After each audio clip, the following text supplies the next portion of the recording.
What is going on, everybody? Welcome into the Investing Bros live show. Bitcoin has crashed even further than it's been in the last couple of months, back below 90,000. And the question on everyone's mind, how low will we go? That $75,000 number, we've talked about it a couple of times on this show, but it's picking up some steam.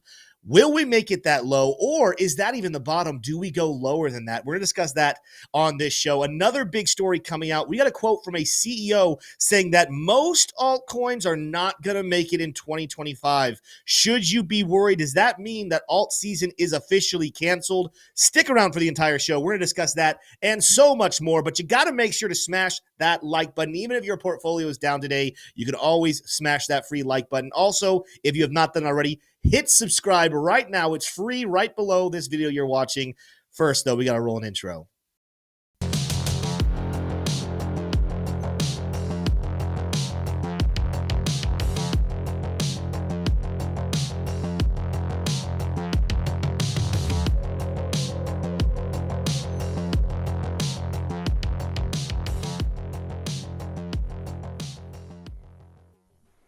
Good afternoon, gentlemen. How are we doing today? I got Smay with me. I got T Shroom. How you boys doing today? Oh, I'm doing great. Good. Awesome. Good. How's your portfolio looking, Smay? Oh, my portfolio is just, as portfolios usually are this time of year, just kind of red. But you know what, guys? At the end of the day, I'm not scared. Why? Because I'm Smay. There we go. There we go. T Shroom, you're matching our hats today. Sometimes you're not, you go a different route, but today we're triplets with these beautiful looking Investing Bros hats. How are you doing today, my friend? I'm doing good. I am extra proud to be an Investing Bro today because we are the community that will not be shaken out. We are the retail holders that do not have paper hands. No matter how much the FUDsters want to go ahead and try to scare us, we are better than we deserve, and we know that down to our core. So I'm doing great. You always have to watch out for those FUDsters. That is for sure. Really quickly, let's go ahead and get in because we had a lot to talk about today. Sometimes we have a lot of jokes and for funness here in the beginning of the video, but we got to jump in. We got to get serious here very quickly. So goodbye, Smay. We'll see you at the end of the show. Tish Room, we got to get that minute long, roughly, news wrap up. What are the headlines today that everyone needs to know about? Absolutely, Tim. Well, it is today, tomorrow. NVIDIA earnings are coming, and the EPS expectation is 0.85. We'll talk more about that in a few minutes here. A big headline here, Ukraine has agreed with the U.S. on a minerals deal, which paves the path for a peace deal with Russia per Bloomberg. Days ago, President Trump said he wanted $500 billion worth of rare earth minerals from Ukraine. It looks like that step is being taken. Positive momentum on that front. Most altcoins won't survive, says CryptoQuant CEO Kai-Young Ju. We'll be getting much more into that one here in just a few minutes. But Cynthia Loomis is thrilled to announce that she will be an honorary co-host for the Bitcoin America, and that she hopes that you will tune in on March 11th. She's got some big things cooking. I believe this is a podcast that they're coming out with. Bitcoin America invite. Oh no, it's an event. Bitcoin of America, an invite-only forum organized by the Bitcoin Policy Institute with honorary co-host Cynthia Loomis. So will this be another nothing burger from Washington, or could there actually be something cooking on that grill over there in DC? Investing Bros Well, also covering. real quick pause. I know we do a minute long here. We got to get a small comment here. We love Senator Loomis. If she watches this, we love her. It's time to stop saying big things coming. Please stop saying big things coming. Ever since you started saying big things coming, we've been going downward. So this is a note from the Investing Bros. We love you. Don't say big things coming. All right, let's continue with the news. Absolutely. Are you throwing a tantrum, bros? That's the question I have for you. Drop in a 1 in chat if you are throwing a tantrum today for the market. Charles Hoskinson has some words for you. He says, what's extraordinary to me is that we all have fundamentals of a gigabull run for the markets, but somehow the industry has set a new record for paper hands. It's almost like a 5-year-old throwing a temper tantrum on the supermarket floor. Crypto never ceases to amaze. Charles Hoskinson, founder and leader of Cardano. Doesn't stop there, though. Our friends in El Salvador bought the Bitcoin dip today. Did you? Let us know how much you bought. Securities and Exchange Commission investigation against Uniswap Labs has been dropped. And I don't think there's many more. I think MetaMask is one of the only investigations into our beautiful industry of crypto that remain. CZ not staying quiet, waiting for the new headline. Bitcoin crashing from 1,001,000 to 985,000. He said to save this tweet because he's doing a victory lap on his tweet from December 17th, 2020, Tim. 2020, where he said, waiting for the new headline.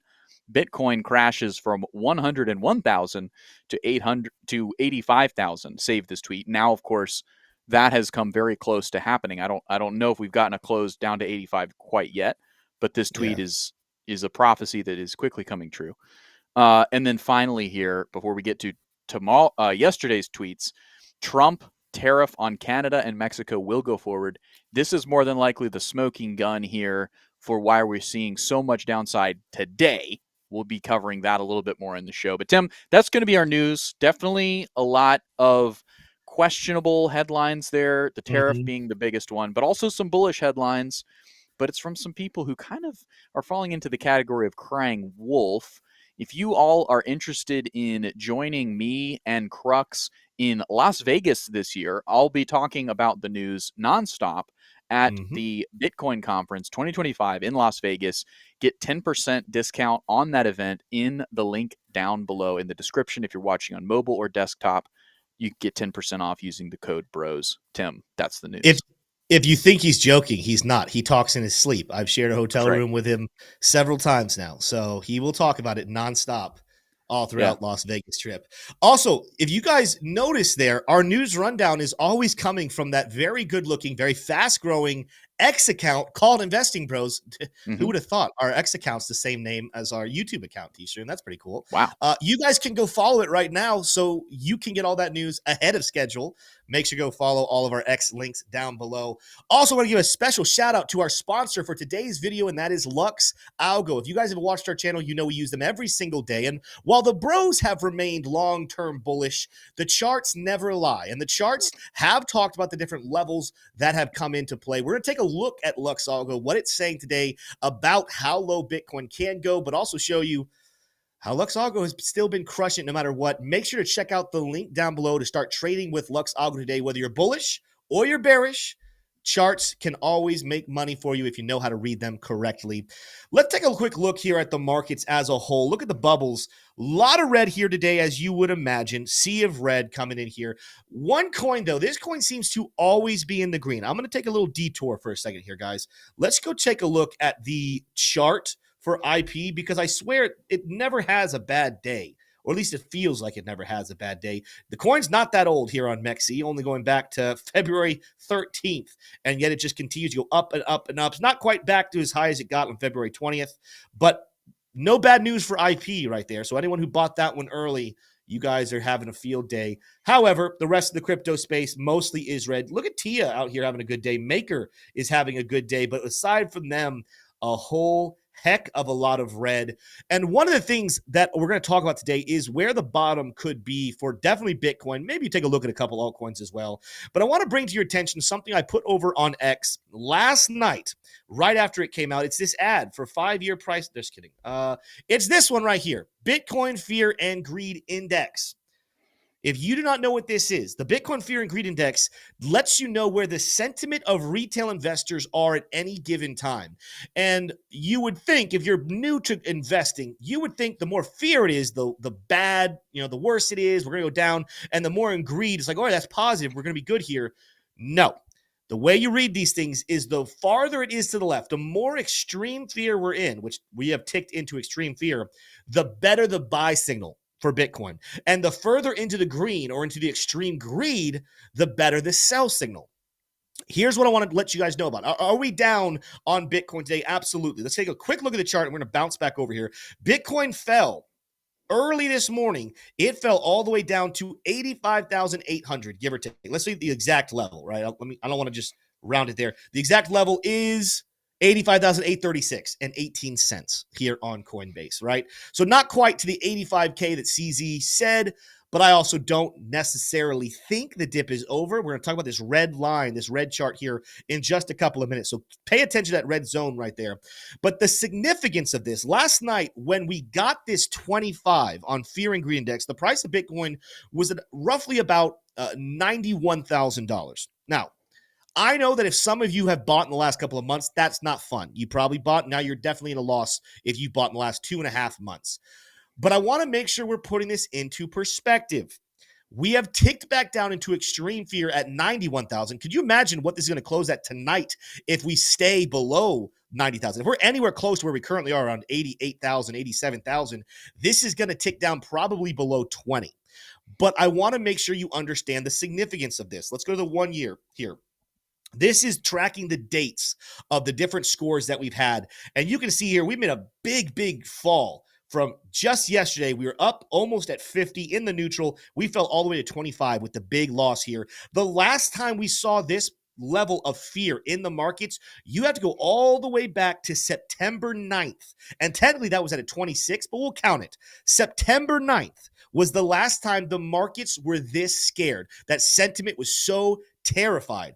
And if you go and take a look at the Bitcoin chart at what was happening or where the price of Bitcoin was back here on September 9th, we're coming back over here to, guess what? The bottom before the big rally started that broke us out of a very long-term descending channel, sideways boring action. But you got it right, $53,000, $54,000.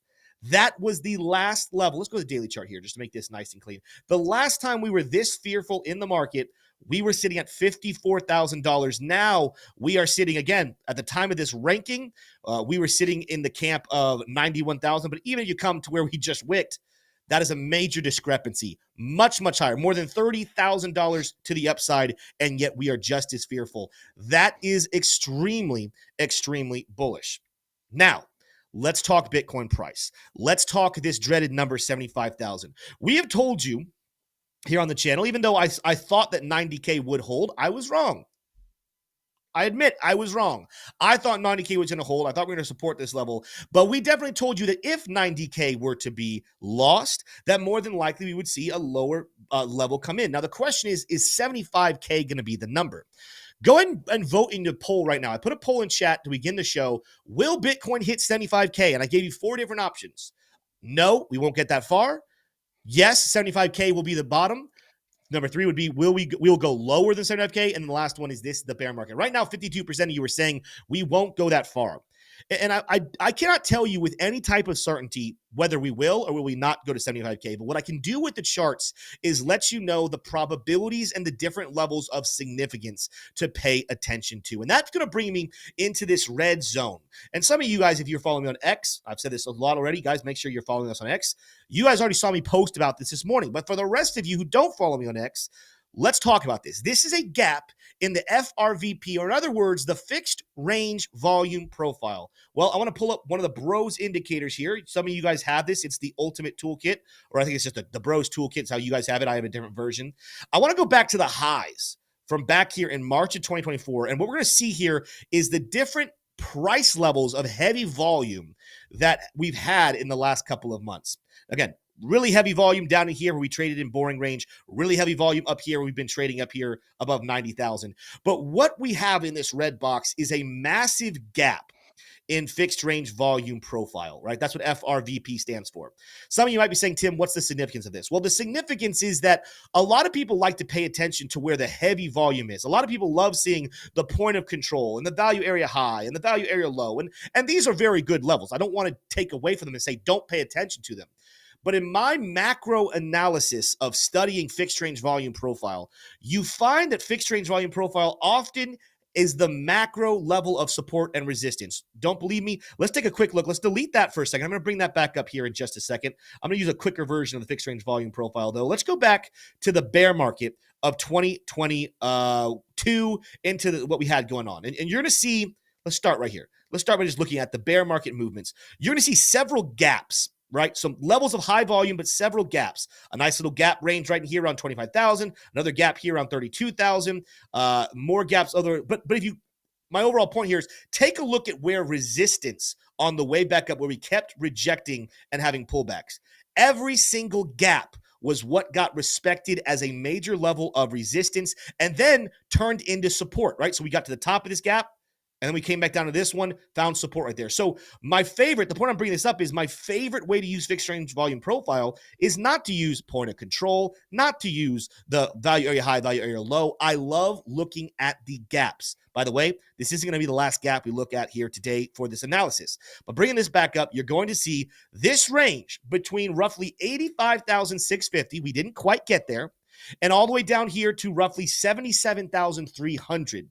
It's going to be very important because this is the range where there's very low buying pressure that came into it. So therefore, the whales, the institutions, the composite man is going to want to use this same exact zone as his buying pressure because he knows retail, for the most part, doesn't buy in these spots. So it's the perfect zone for a manipulator to play with your emotions. All the while, we're so distracted with this psychological level of 75,000. Let's go ahead and put a horizontal line at 75,000, just below all of this stuff, by the way. But retail is very infatuated with this clean $75,000 number. But I'm here to tell you, don't fall for that clean number. Think around it. Let's talk about the other reasons why this zone is very, very important. I'm going to go over here into the Bitcoin CME futures, where we have been talking about, we talked about this a while ago. We haven't brought it up actually recently, but there is a volume gap. You have seen a lot of people talking about this gap here today on X.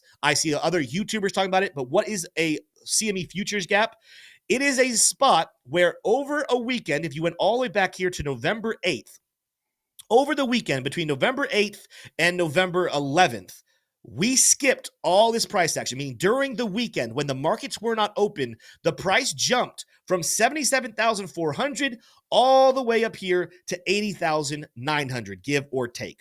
All right, so this is a gap where institutions were not able to be involved in the buying of it, right? The ETFs were not able to get involved. We have got ourselves a nice little gap, which, by the way, just for your guys' edification, we created another little gap right in here. If you were to go to look at where we closed out, we now have another CME gap posted up here at roughly 94,000. Nothing major, nothing crazy, but just be aware of that. We created another one. This is very much looking like a target that Bitcoin's going to want to fall back down to now that we've lost that very key $90,000 support level. So this is kind of argument number two. We could really come all the way down to 77.5 and fill that gap.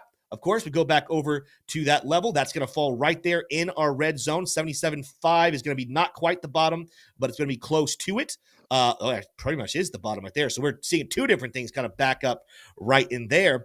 But then also, I told you guys the sponsor of today's show is Lux Algo. And while I was holding out that I thought 90K would be in play, I did tell you guys if we lost 90K, we did have ourselves a sell signal on the weekly chart here for Lux Algo. We had a red reversal, we had a bearish momentum, and negative money flow that confirmed this last week. Well, guess what? Where's the target for this trade?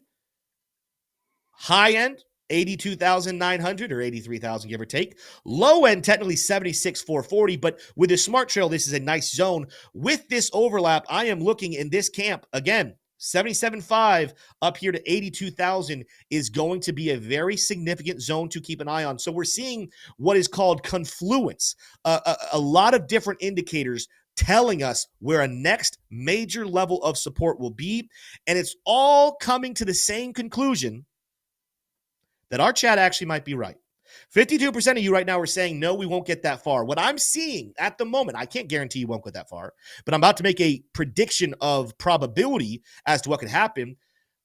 I'm seeing a lot of arguments saying something between 77 and something between $80,000 and $77,000 is going to be a very high likelihood that that will be where we get to.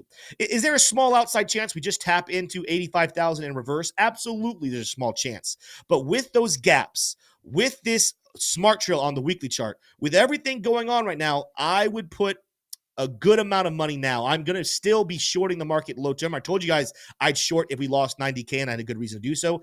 I'm looking for shorts throughout this whole move to find my way down below $80,000. But now the question is 75K, because everything I've talked about so far has been north of 75K. I said this before, and I'm going to say it again here in case any of you didn't hear it. 75K is a retail number, or it's a psychological retail number. Retail keeps talking about 75K, 75K, 75K, 75K. You see it on our chat, you see it on X, you see it on other channels. Retail investors have fallen in love with the nice, clean, round number of 75K. Here's what I'll tell you. Rarely, if ever, does the number that retail seems to think that something's going to happen, is that where we end up going or bottoming out whatsoever. I believe the bottom is probably closer to 77.4, 77.5, like I just did a lot of analysis. If we lose that level, though, will 75K be the bottom? My answer is no. If you go back to my chart, I like this zone right here. I like as low we go. We can go to 77.5, and I think we are good.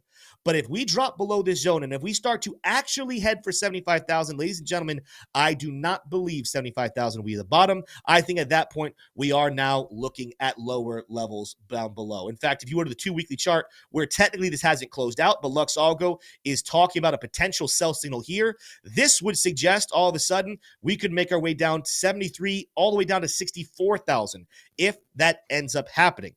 Once again, I don't want anyone running away saying Tim's predicting $64,000. What I'm saying is I think it makes a lot of sense for Bitcoin to bottom out somewhere between 80 to 77,000. But if we lose that 77,000, I do not believe 75K is the answer. I actually think it's a little bit lower, potentially sub 70K levels. So what do I do with this information? I keep buying the dip. I keep hodling on. I pray that I can get a hold of some dry powder between now and 77K, 77.5, because that is a very juicy, good-looking spot for institutions and market makers to reverse early. With all of retail waiting for that sexy 75K number, it's a perfect spot for the markets to reverse at 77.7. If we lose those, though, 77.5. If we lose those, guys, I think we're going 70K at least, if not sub 70K. Let me know in the comments what you guys think, but I'm seeing an overwhelming amount of evidence for why I'm putting these numbers out. Let me know in the chat, what do you guys think? Also, does this mean the bull market's over? Heck no, it does not. I talked about this the other day, but I want to remind anyone who maybe wasn't here, guys, let's pretend we make this move. We're now officially down. We've fallen 20% with this recent move. Even if we go to my lower levels of 77.5, we're talking about 29%. Nothing to fret about, nothing to care about. It is a normal pullback. We just saw it happen back here in the summer of 2024. We've seen it happen several times in this bull market and in past bull markets. 30% pullbacks is nothing to be worried about when it comes to Bitcoin. But they're about to switch topics into something that is very important, and that is going to be altcoins. I see a lot of you guys in chat over the last couple of days asking questions about altcoins. And of course, altcoins are not oblivious to this recent crash that we've seen. They have fallen to levels I didn't think were going to happen, just like Bitcoin has. But the question on everyone's mind is the altcoin season over? Are altcoins finished? Well, there's somebody tuning in here, chiming in here with a statement, a quote that says, most altcoins will not make it in 2025. For more on that, let's get into the details by throwing over to T-Shroom. T-Shroom, who said this? Let's get into the details of what he's talking about and what this means for people's altcoins. What do you got for us? Yeah, absolutely. Well, it was embedded within a tweet that was actually very helpful alpha, and it's from the CEO of CryptoQuant.com, which is an crypto analytics firm, essentially. So altcoins likely to outperform in 2025. It's actually talking about outperformance in 2025. Well, how is that possible if there's not a Bitcoin and a crypto altcoin season? Well, he's saying that there will be. And he's saying that it's going to be contained to these three narratives. So potential ETF approvals, sustainable attention drivers, that's an interesting one, and revenue generating projects. Okay, so cash positive projects, cash flow positive. And then he says this is the part that we're kind of pointing out here. The era of everything pumping is over. It's a selective alt season. Most altcoins won't make it. And if I could add some context to this for folks who are just tuning in to the crypto world here, why might this be? My summary of this would be is because the buyers that are going to take the market from the trillions it's at now to 5-10 trillion, it's not going to be you and me. It's not going to be retail money. It's going to be institutional money. right? Mm-hmm. The buyers are different this time around, and they're much more selective because they like to think that they're smarter than retail. Whether or not they actually are, we may never know. But they are much more patient, and they're much more meticulous at scraping through the numbers with a fine-tooth comb and making decisions based off of that. They also like to just copy other institutions that are leading the way, like BlackRock, like Grayscale, like Fidelity.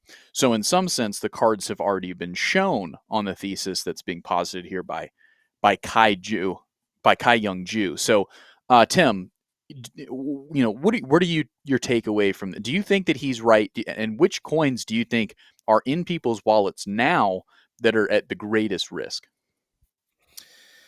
Yeah, so this is something that we've talked about for a long time. And a lot of people that they'll come into our channel, they'll hear like a sound bite from us and then leave and think they know everything about our opinions. I've been very vocal that I do not believe altcoin season is done. I still think altcoins are going to run. But where I completely agree with this CEO, and he's kind of doing a better job of echoing what I've been saying now for multiple months. We're not talking about like a week or two, last month. I have been saying this since back before Donald Trump was elected as president. So that means before November. This is the institutional bull market, meaning coins that the institutions like are going to do very well. If institutions do not have a ball in play, if they don't have a dog in the fight, they're not going to want to do anything with it. And unfortunately, the days of retail doing things by themselves in long sustained movements, it's not going to happen. We have watched over the last couple of weeks, and then before that, a couple of months ago, the retail markets get decimated by playing with fire and going after these stupid celebrity meme coins. Now, don't take that as saying I'm insulting all meme coins. In fact, there's a couple meme coins that institutions have somewhat of interest in, okay? Not all meme coins are evil, but the new ones, the celebrity ones, the ones that clearly have no backing and are literally just flashes in the pan, those are going to ruin retail's lives. It's the coins that institutions like that are going to do very well. So the question now becomes, when you're looking at your portfolio, would an institutional buyer hold this portfolio? Do I see companies, large companies with billions, if not trillions of dollars of wealth, do I see them talking about these coins? If the answer is yes, good portfolio. I can't promise you how high each one will get individually. I have my expectations, but if the answer is no, this coin has no institutional momentum whatsoever, it might be time to part ways with that portfolio. I'm not saying that little coins can't make moves of like 300, 400% over a weekend. Sure, a $5 million coin could make its way up to 50 million, have a nice 10x in a weekend, and then plummet and cost most people their money. But I'm talking about long sustained, real momentum and real growth. It is only the coins that institutions are interested in that are going to do that. And what he's talking about here is you're talking about coins, let's say, that are getting ETFs. So we know Bitcoin and Ethereum, obviously. We're hearing rumblings Solana and XRP are close. You know, Grayscale has now filed for coins like Cardano, has filed for coins like Dogecoin. I think Bonk is on the list. And you know what's funny? I'm still not buying this coin because I have some inside information on it. I heard today that Grayscale has filed for a Polkadot ETF. So if you guys want to hold Polkadot, be my guest. I'm not going to own Polkadot. I explained in one of our Q&As with our private chat why that is. But if you want to own it, go for it. It technically fits the bill of having institutional interest. But you're also going to see coins like our real-world asset plays, things like Chainlink and ONDO.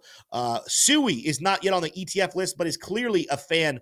Institutions are clearly a fan of SUI. So pretty much the question is, when I look at a large-scale institutional market and I look at their portfolios, would I find this coin in there? If the answer is yes, good coin. If the answer is no, I would be extremely cautious about how much money you actually could make from a project like that.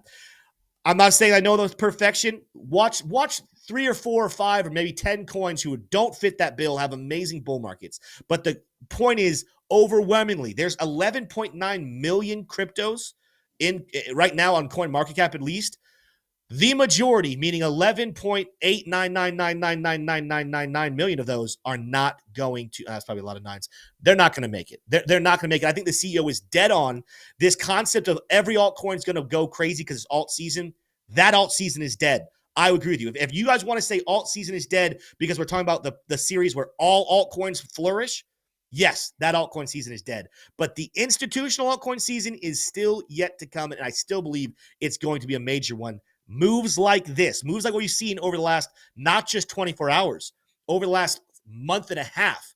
These are the types of liquidated moves that flush out retail investors, make them say the only way I can make money is going after these stupid meme coins, these stupid little coins that no one else wants to talk about. And then your portfolio gets wrecked. The whales buy up the quality ones. They make money later. I'm sticking to that being the pitch, and having a CEO of CryptoQuant agree with me, makes me feel good. Makes me feel good about that prediction. Let's see how that one plays out.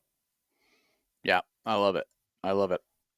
Yeah, so my take on this overall is that there's going to be coins that win, there's going to be coins that lose, and that's always been the case, right? If you go back to the Wayback Machine on Coin Market Cap, you'll see coins that were in the top 10 that you've never heard of, right? If you're just coming to crypto in this bull market, which we are still in a bull market squarely, by the way, but it's going to happen, right? It always happens. We're seeing again and again, like the Web 2.0 bubble happen again and again and again in Web 3, and it's just one big filtering out the noise from the quality.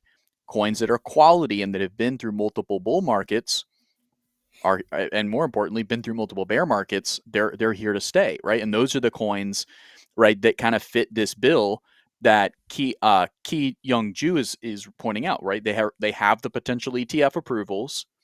They have sustainable attention drivers. That one's a little more subjective because you could make that claim for any of your favorite projects, but you do have to take a cold shower, sober up, be honest with yourself. Does the project that you're invested in actually keep attention? And to the right people, right? To the right important decision makers that's going to unlock value for that project. And then the third one, revenue generating projects, right? So these are projects, in my mind, probably Chainlink, Ethereum, are definitely very, very high on those lists.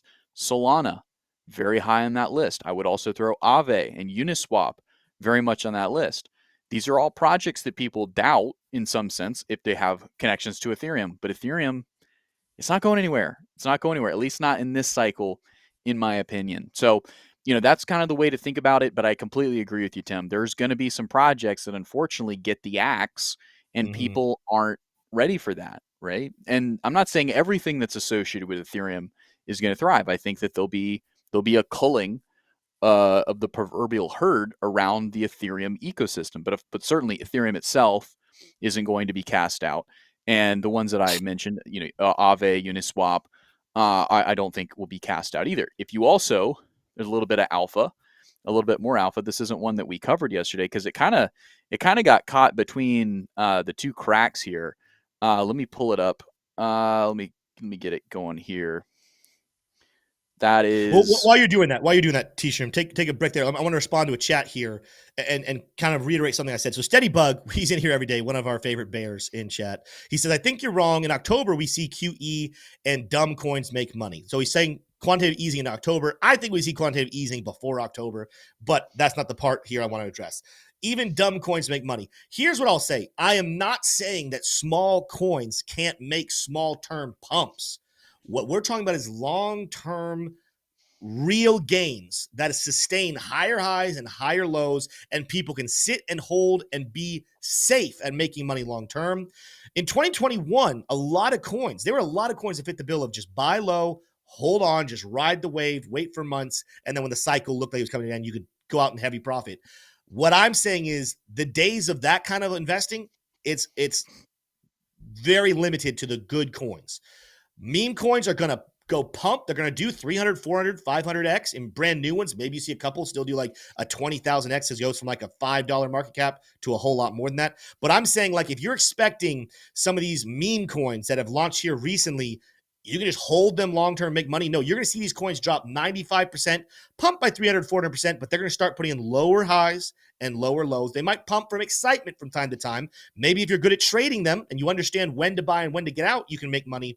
But long-term investors, I think a lot of our listeners, put a 1 in chat if I'm describing you. Long-term investors who want to buy and wait for the top of a bull market, If you think you can do that with some of these newer coins that have no institutional adoption, with celebrity meme coins, you're going to get wrecked. If you want to buy and hold and wait for big returns, you're going to want to stick to the institutional coins. T-Shim, I know you had something else pulled up there. Go ahead and pull it up and explain what that was. Yeah, so there's an exchange that's backed by some very big Wall Street firms like Morgan Stanley and others that you would recognize, Citibank, I believe. So, and that name of that exchange is EDX. You never hear about it. I'm not exactly sure why they don't market. Maybe you do have heard about it. Maybe you get banner ads for that. But in any case, they listed recently 17 new coins. I don't know if I listed all of them here, but those coins are Aave, Bitcoin Cash, Comp, which is oh gosh, the name's escaping me. Anyway, Comp, that's the ticker. Link, Chainlink, Pepe, Solana, Uniswap, USDC. Not a shocker there. It's kind of more of a shocker they didn't have it already. Dog with Hat, that's probably the biggest surprise. XRP, AVAX, Cardano, Bonk, XLM, Trump Coin, XTZ, and Ethereum Classic, I believe is what that one is. And Comp is Compound. That's what it was. It's one you don't hear about very much, but what's funny is that this is a copy and paste list from Robinhood. And Robinhood in a lot of ways is kind of the leading institution in terms of the cutting edge of what coins to list. Obviously, Coinbase has all of these coins and more, much more, right? But it's not its whole business model is kind of centered around being the front runner, taking the risk, but also being highly compliant with the SEC. Robinhood was like, let's take some risk, but let's not take as much risk as Coinbase, because we have some much bigger underwriters like Citadel that are going to be upset if something were to go wrong. Now that Citadel's happy to spread the money around and start to underwrite a lot more than just Robinhood, things may change. But ultimately, these are the coins I think that are being referred to as the ones with staying power. Now, some of these I'm not a huge fan of. Bitcoin Cash, Ethereum Classic, I could leave them, right? I don't own those. They're a little bit weird. Dog with Hat, it's not a terrible meme, but it's a meme, right? And it's not one of the ones that I hold. What matters here is that they have made it through the legal team's threshold over at Robinhood. Now they've been given the double stamp, green stamp of approval with this very highly compliant, risk averse exchange, EDX. So I think we've belabored the point, Tim. But I do think, and to use another term here, if you go back to my screen, you used the term edification earlier on the charts, and that is the instruction or improvement of a person's morally or intellectually. So I really love the use of edification. Make sure you guys rewind after you smash the like button and go listen to Tim say that one again. Well, let us know in chat, everybody. What are your thoughts about altcoin seasons? Do you agree with the bros? Do you agree with the CEO of what's the company's name? CryptoQuant. There we go. Do you guys agree with the CEO there? Is this going to be a very different altcoin season, or are you thinking that all the small memes, all the small coins can still get a big pump? Davey Cakes is in chat giving his opinion here. Now, gotta give credit where credit is due. Gotta give him his flowers. Davey Cakes, I think, has super chatted almost every single show for like 2 weeks straight, talking about 75K to 240. He did it again today. Says 75K to 240. Can I get a hat after it happens? Davey Cakes, I'll tell you what, come to Discord. We'll get you a hat even right now. You've been so adamant, so faithful in coming in every single day and commenting. I told you guys earlier, I think 75K is not a bottom. I think we either bottom before 75K or we go lower than 75K.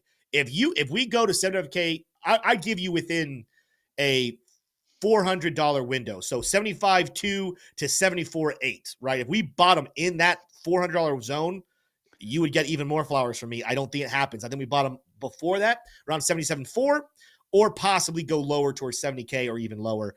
But you have been calling for a pullback like this. You do get some flowers there. Now, you say I strongly disagree. I want to make sure this is in response. You say I strongly disagree. We are DGen.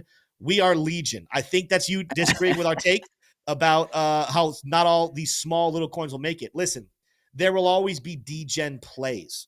I'm not saying, I've said this before on the show, but I'll say it again. I'm not saying that coin number 5,479, right? Because there's almost 12 million of them now, can't have days that are special, can't have moments of big pumps. And if you want to trade them and you know what to look for, because I'll tell you this, meme coins, Very hard to do technical analysis to get accurate trading signals. But if you know what to look for on all these little things and know who's buying and who's selling and you want to trade them, there's still money to be made there. But for 99.7% of the people watching the show right now, you guys are not in a position whatsoever to be going after and trading and trying to jump in and jump out of these meme coins. You need investments that you can buy and hold long term and exit when market conditions are in euphoria. They're getting crazy. Massive retail investments coming in, and you want to get out and let them be exit liquidity. That is not going to happen for some of these small coins. So Davey Cakes, my hat's off to you for predictions you made. Best of luck if you want to trade small cap coins. But I definitely agree with the CEO here.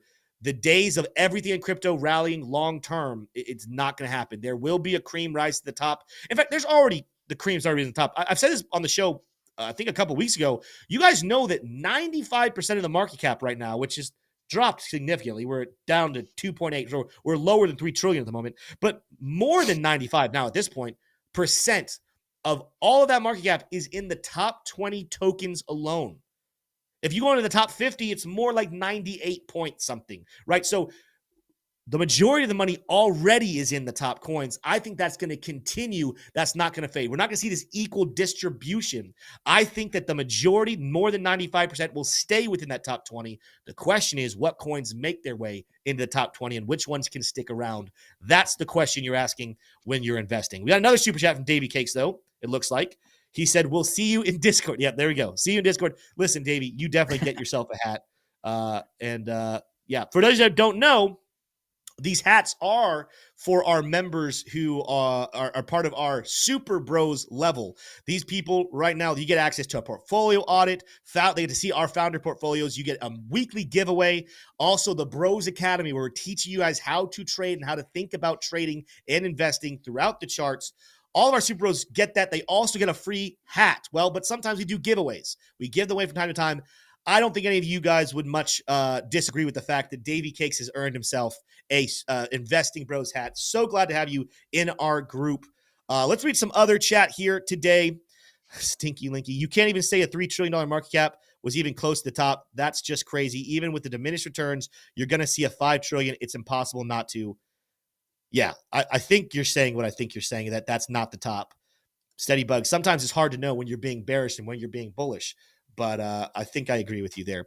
We had a chat earlier from Redline. He said, soon as retail is convinced there's no altcoin season, dumb money sells and alt season kicks off and dumb money comes back to be exit liquidity. I'm bullish, or I got a few more months to wait. Redline is spot on here. Spot on. This is how things have always flowed, not just in the world of crypto. This is how the stock market works as well. And one of the tactics of the composite man is to discourage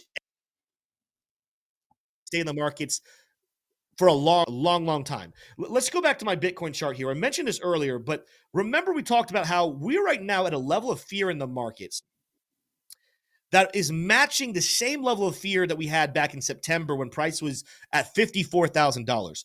Yet there's this overwhelming feeling I'm getting from not people in the bros community. You guys seem to be overwhelmingly positive. Love that you guys are here. I love this community. It's the best community in all of crypto. But the vast majority of retail around the world is acting as if the bear market is upon us already, that we are doomed for more gloom for the next couple years, right?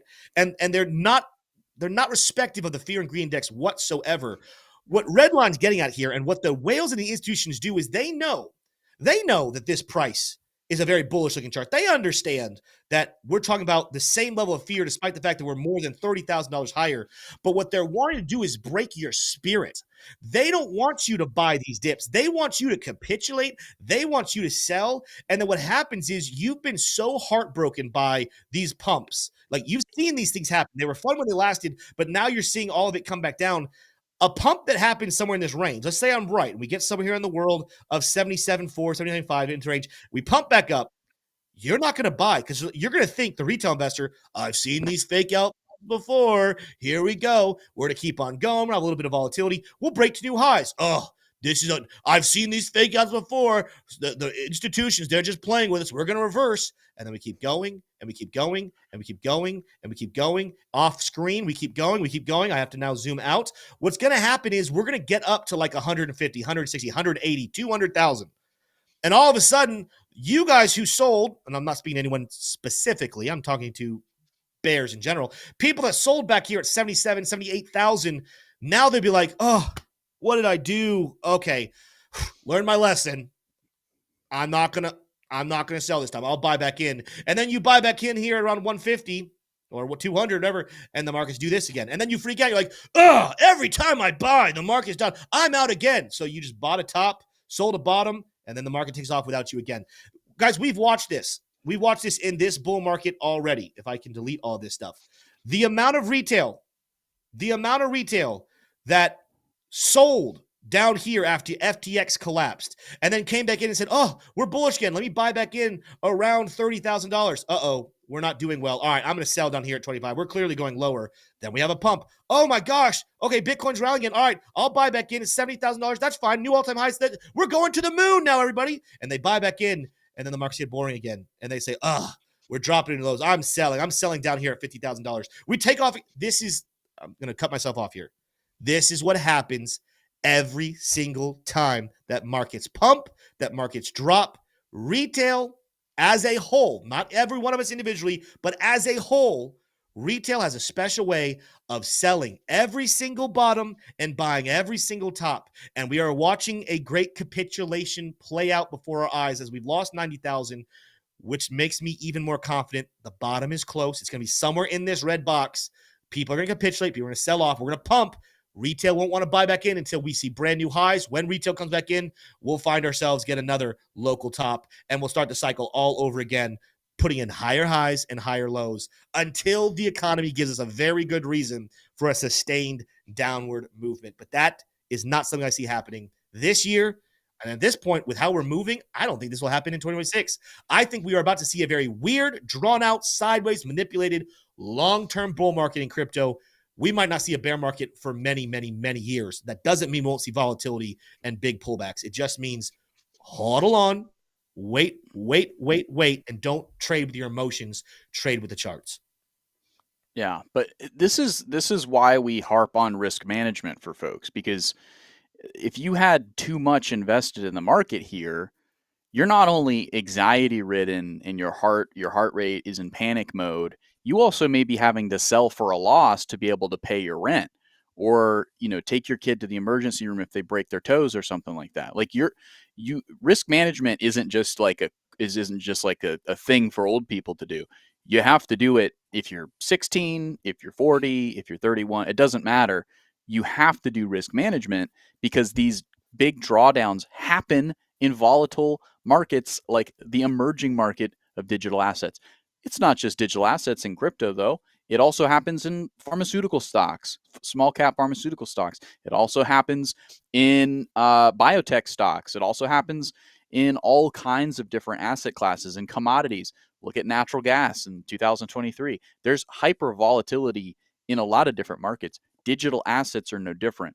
There is a lot of reward potential, but it also comes with risk. You have to manage your risk and never invest more than you can afford to lose, and make sure you're keeping your trading account separate from your investing account, at least mentally, but hopefully you actually have literal different accounts for investing and trading.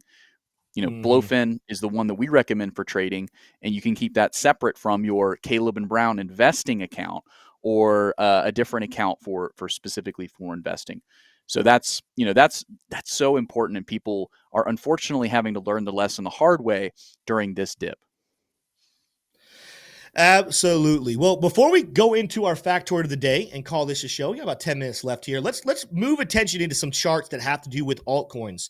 And I know a lot of you guys are saying altcoins are not looking pretty. Let me give you a silver lining here. Not saying the bottoms are absolutely in. What I'm saying is something very cool is happening on the altcoin charts that is going to make you at least somewhat feel hopeful that a bottom could be close. Let's take a look at the Bitcoin dominance here. Bitcoin dominance yesterday skyrocketed back above 62%. Now we are flirting right below 61%, but you're going to see Luxalgo has a very nice bearish divergence call here on the 4-hour chart.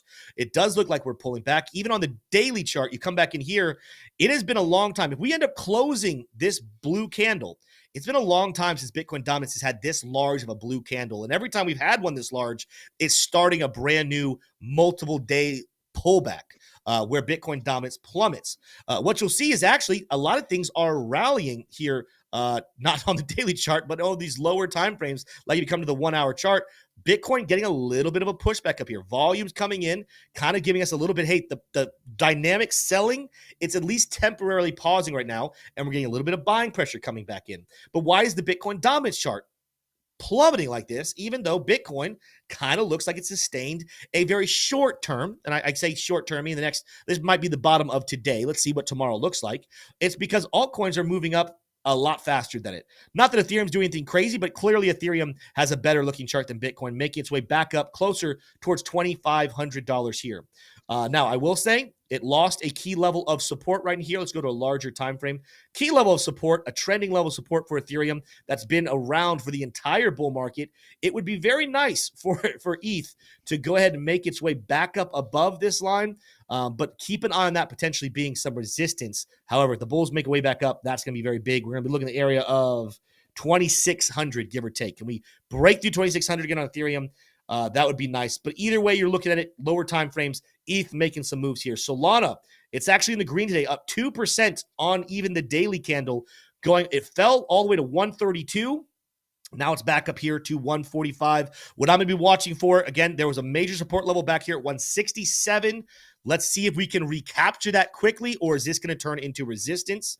Some other coins, we're going to do some speedy TA here. Chainlink losing some major levels of support, but it's slightly down, but making some big moves here today. I'm going to be watching here. 1580 is going to be an interesting spot for Chainlink. When you zoom out on Chainlink, there was a falling channel that we had come down to. I thought we were going to find support here on 15.8. We did not. We temporarily lost it. But if we can recapture that quickly, maybe we see a potential bottom being in there for Link.